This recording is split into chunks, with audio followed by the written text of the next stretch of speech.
Okay, we're getting right into this. I don't even know if this camera works anymore, but welcome back.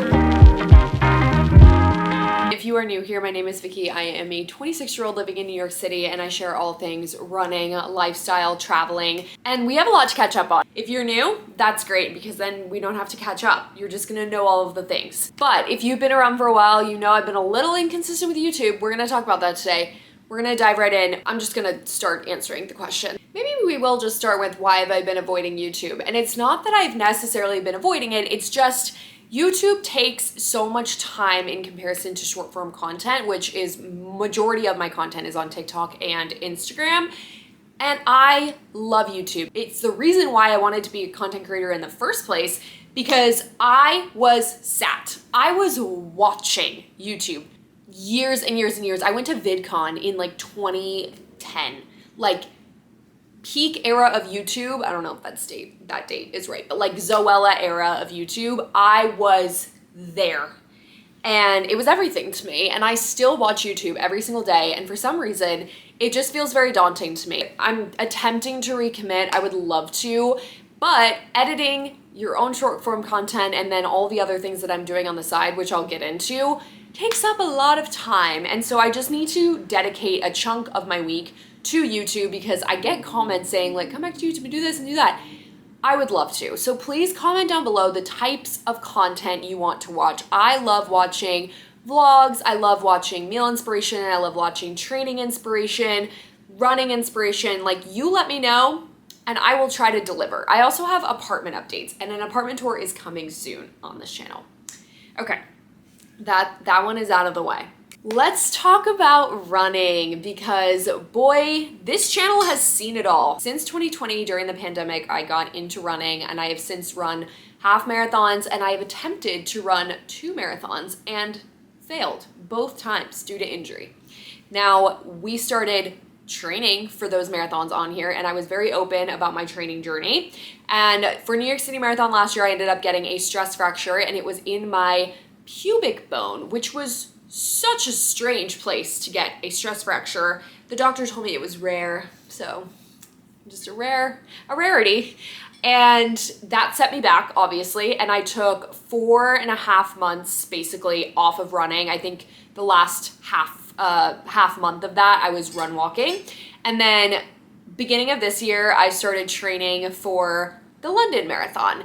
And I was about 3 weeks out from the marathon and I found out that I had another injury. Now, I don't think I've actually ever shared what that other injury was, and I'm going to talk about that in a later question about kind of like privacy, but at the time I was so overwhelmed with emotion about not being able to run the marathon again, and I was also overwhelmed with some of the comments and DMs that I was getting, kind of like giving advice that I didn't necessarily need. And don't get me wrong, a lot of you guys sent the sweetest, most helpful messages, but then sometimes you get unsolicited advice. I'm not hiding it. I just was like, at the time, I needed space in my mind to process. So second time around, it ended up being another bone stress injury, but it was a reaction, which was different from a stress fracture. If you are unfamiliar with stress fractures, there's levels to it and there's a grading system.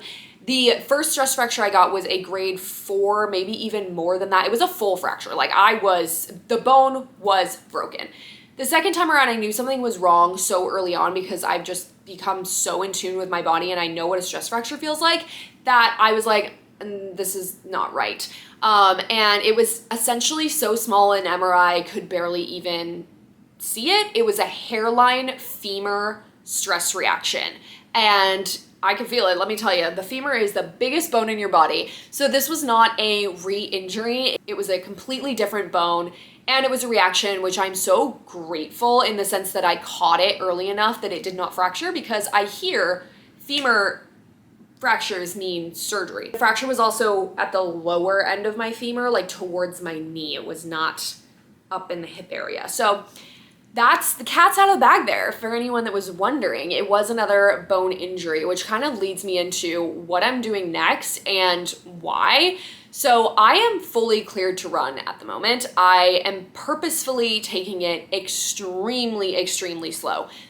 Trying to get back into London training from New York, it was just too soon. And then here I am again with another injury. I have no full marathons on the fall 2024 calendar. I would love to run a marathon in 25. I don't know. But right now I am taking it as slow as I need to, and I'm running about 15-ish miles a week. I have some fun things coming up on the horizon, maybe a little high rocks competition at the end of the year. Stay tuned. But right now I'm just enjoying running. And for those of you unfamiliar with stress fractures, it can obviously come from overtraining, underfueling. There's a million reasons, but for me personally, a lot of people will be like, well, why do you think that happened to you? And at the beginning I was like, I don't know. It was underfueling. There's no way around it. And it actually wasn't underfueling necessarily in the moment. Like when I was training for London, I wasn't necessarily underfueling, but I have spent multiple years, which I've talked about before, underfueling in a past life that I'm so grateful to be out of. And it caught up to me because I was restricting my body of the nutrients that it needed for years. And I lost my period. It was a whole thing. It's back now. Thank God. Shout out Mother Nature.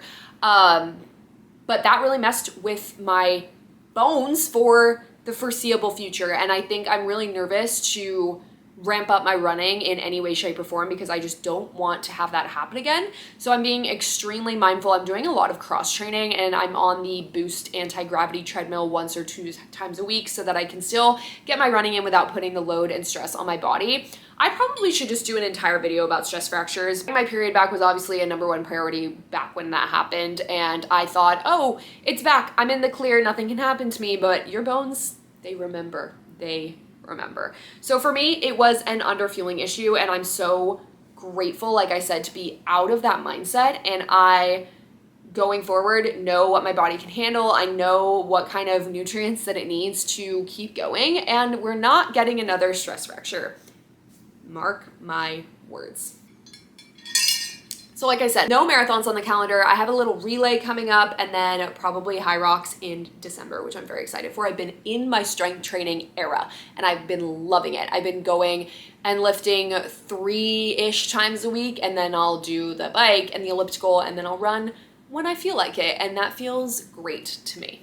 I think there's always this pressure to be training for a race, and I totally understand like having a goal and wanting to train for something, but I just like can't set my sights on another full race or event at the moment. That feels unrealistic to me. So maybe I'll throw a half in at the end of the year, but right now I'm not like dying to run a race, but we're still training, you know? So I'll be sharing more about kind of what the week looks like when I'm not necessarily doing a specific race and doing a little high rocks action, which is new territory for me, and I'm very excited about it. Water in a mason jar, it's different. Let's talk about what I'm doing for work. If you have been around a while, I have worked my corporate days at Nike. I was in HR for a few years, and I quit that job in November of 2023, just before the New York City Marathon. It was the best decision I've ever made in my life, and a lot of times people will ask me if I'll ever go back to corporate, and the answer is I don't know, because if you would ask me if I would ever leave corporate, I used to say no. So anything can happen. Maybe I will, maybe I won't. It won't be something that I don't enjoy. I can confidently say I will never go back to HR. I do have my master's in it, but I just do not see myself long-term being in HR. So I will not be doing that. So what do I do now? Because I think a lot of people are like, wait, you just make your own videos? And the answer is yes, but I'm also doing a million other things at a time. And I think if I wasn't doing these other things, I would not have quit my 9-to-5, because I would go crazy if all I was relying on was my own content. I would go insane. Like if my day was just revolved around my own videos, I would not be able to do that. So I do freelancing. I'm basically a freelance social media strategist creator. I think it's also hard to grasp because when you have a 9-to-5, you have one paycheck or 2 paychecks a month, and you know where it's coming from. You know exactly how much it is, and it's consistent, and that's where you have your revenue. And for me, I have about 6 different things that are bringing me money every single month. And for some reason, people are very curious, I don't want to say nosy, but very curious about how influencers make money. And I think we've all heard this before. I think the main thing and my main source of income is obviously those brand partnerships. And I'm lucky to have brand partners that I've been working with since I started doing content for 4 years now that are like long-term partnerships. So it's not like I don't know who I'm working with the next month. It's kind of like I've built in these long-term relationships, which is so nice. Like I kind of have this core rotation of brands, which is also, I think, my favorite way that I've found to make content with brands, because if I shill out a product every month that it's so random, it's just not authentic. So the products that I'm talking about or the services that I'm talking about are ones that I genuinely use and love. So that's like main income number one. We also have affiliate, where if you buy something off a link that I share, I get a kickback. That's nice when it happens. It's not like something where, I don't want to say it's not something I'm relying on. You also get paid per view on content platforms like TikTok and YouTube. If you're not in like the million view range, you're not coming home with a fat check, okay?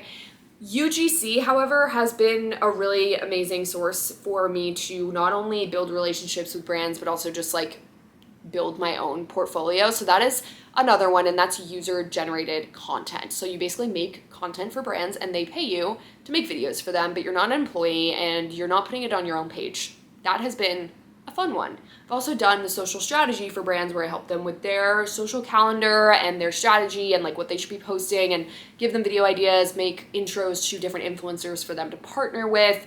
So that's like all contracted work for me. And then I also basically have a full-time job that does not pay my bills, and that is a social media manager for a run club that I love. And if I did not do this, I would go back to my 9 to 5, because like I said, I would go crazy if it was all just about my content. And honestly, this is a big chunk of the reason that my content hasn't been as consistent, because I'm doing so much for others. The Run Club is Endorphins. It's an incredible running community, and it has impacted hundreds, if not thousands, of lives across the country. And it's like literally my favorite thing. It's like my baby. And I run that entire account on social media. So every single video you're seeing, that's me. And it is truly so incredible. Is it paying my bills?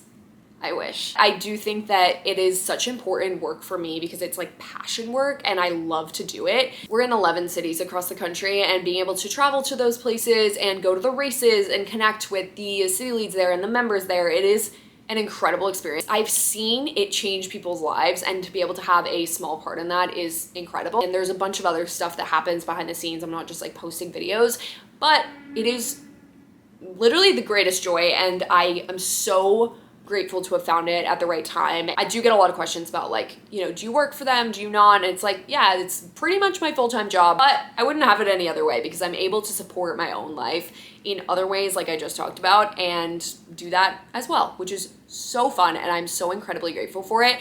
But I think I'm working more than I ever have in my 9 to 5. And I don't think I share as much as I used to when I was in my 9 to 5 about work, just because I'm not entirely sure what people want to see. And I also think because people don't necessarily understand it, it's harder to explain, and I don't want to like break my back trying to justify or explain what I'm doing all day, as much as I wish I could just show you that I don't really leave my computer and I'm working 12 hours a day. And so is everybody else, right? Like I'm not doing any more or any less than the average individual that has a 9 to 5. It's just not traditional work. I don't work for like a large corporation. Obviously, it's not Nike, but I'm still working as much as I did, if not more, when I was there. It has also brought so many incredible people into my life, and that is how I have made pretty much all of my friends since moving to New York, and I can't say enough good things. If you're looking for some new friends and a new hobby, run clubs, there's hundreds of run clubs out there that are impacting lives everywhere, and I can't recommend it enough. The last thing I will say is I actually got a question the other day about why I don't daily vlog anymore, and that was something that I did for years on end, especially on TikTok, and I just posted a video on TikTok talking about this, and it is such a weird balance that I try to keep now between privacy and like oversharing. Like I said, with work, I was very open about where I worked and what I did, and now I'm like, I don't feel like it's relatable to somebody for me to share, oh, I made a video for this brand today, because that's not a traditional job and it's like not a 9 to 5. I know some people are still interested in it, but it doesn't feel relatable, right? Like the person who has a 9 to 5 and is going to the office every single day is probably looking at me like, what the fuck, you know? And like, that's so fair. Like if you don't like that, that's totally fine. So that's why I kind of shy away from sharing like what I actually do during the day, because some people will hate on it regardless. I think I'm damned if I do, damned if I don't. If I shared everything that I did for work and all the videos and all the content and like all the strategy and all the clients that I had, people would have something to say. And then if I don't, people also have something to say and they're like, what does she do all day? And it's like, well, you can't really win. So right now I'm kind of enjoying the more private side of like, yeah, I'm doing all of these things, but I don't necessarily feel the need to share it. So the stuff that I do share is a little bit more fun and like I'm out and about, or I'm decorating my apartment, or I'm running, and I've been really enjoying that. And it's just this privacy paradox balance that certainly comes with consequences, because then people think that they know everything about your life when they may not, and they see a few minutes or seconds of your day. And then you come with the undersharing, and people then still make assumptions and comment and make things about your life. So you really can't win. Right now, I feel like I'm in a really good spot where I am sharing what I love to share, and I'm really excited to share more running content again now that I'm back. It was obviously very difficult to share about running because I was a little sad and I was injured. So it's like, what was the point? And now I'm feeling really good about the rest of the year. And I'm just so grateful for everyone that's followed me along for this journey for a while. And it has been the most incredible experience. And I'm grateful for every single one of you. There's so much more content coming. Thank you all for watching. And if you have any other questions, leave them down below and I will see you in the next one.